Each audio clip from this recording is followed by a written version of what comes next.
Hi everyone, my name is Simon Mishevich from Optimised Accountants, and in this video we're going to be talking about the UK house prices. And as you can see from the graph, the prices have dropped once more to £285,000. How does that relate to previous months, and what are the forecasts going forward? So, well, let's get into that detail. We'll go and compare Halifax, Nationwide and the ONS for some of the data. So first of all, we have to look at the ONS, the official data for house prices, and November 2023, not such a good month. It has dropped to 285,000. Let's not drop it even further. 285,000, let me conclude on that, which is 2.1% lower than it was 12 months ago. So that's not a great sign, to say the least. But where does that mean it's going to go forwards? So I just wanted to give you this graph, which compares now the data set to November 2007. And yes, it's £285,000 now, but where is it going to be comparing itself? Well, if you look to November 2011, which is the kind of dip earlier, where it's below the 0%, well, that is what, more than 10 years ago, 12 years ago, right? So obviously the prices are now lower than that, which means that we could see the house prices dip even further, maybe to the 2007 numbers, which we used to say that house prices double every 10 years. That clearly is not the case, is it?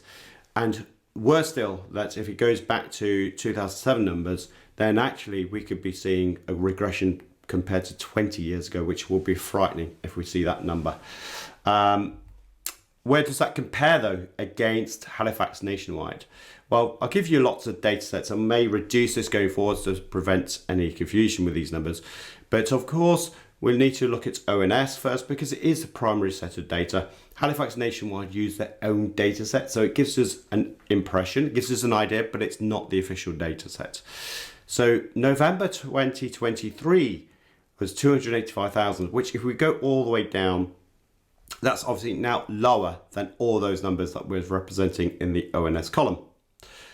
If we look over to Halifax in November 2023, the price was 283,615, which again, if we go down, it looks pretty low. But then all of a sudden it bounces back again in December 2023 to 287,105, which is an increase, annual increase of 1.7%.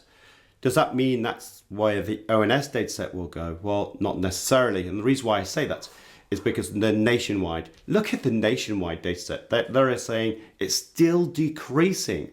Their house price is 257,000, which again is probably the one that apart from September 2023, where it was 257,808, which is close, but it's still lower than that number. So it's the worst number that they put on their chart. So I rather suspect, given the data sets I've been looking at in the past, that the ONS data for December will look broadly the same or slightly lower than 285,000, which then gives pressure to the housing market to see where it will go in the future. And we have to look at some of the data sets to say, well, what will happen? Interesting enough, if we look at the heat map here, this is the monthly price increases. So why did it increase in Scotland? I do not understand this. If you're in Scotland, please do share some of the insights there, because that is bizarre. The monthly price in Scotland was 1.1%. Again, Northern Ireland. We saw this last year with Northern Ireland. What is going on over there? House prices are going up and up and up all the time. It's now 3.1%. An annual increase from last year is 2.1% higher. Scotland's 2.2% compared to last year. What is going on? England, that is where it's been affected most. So minus 2.9% now on the annual, minus 1.2 on the month. So we are seeing some really suffering areas. If you look at the south coast, southwest coast, that's definitely a concern. London, wow, look at that, really dark blue, which means it's not just cold as in winter, but it has got the winter blues, hasn't it, for prices. So that's a really bizarre one. But if anyone's in Scotland, please do share your insights to what's going on. And Northern Ireland, if you've got investments there, you must be delighted what's going on over there. Because I saw this last year and pretty much the year before, where house prices just kept on going up. And I appreciate it's a smaller island, but still, that's crazy good. Okay, let's move on. Other key factors. So you'll notice the unemployment percentages have not been included since September, and that's because the ONS haven't updated their data set. Maybe they don't want to show us something whereby the unemployment is now 5%. I'm not sure. But I will wait for the official data to come in. We know that unemployment is going up, but how much? And that, of course, does affect the house prices. If there's less people that can afford to buy a home, then and more people that are unemployed who need to sell quickly, then that is really a bad sign, and house prices will inevitably go down as a result even more.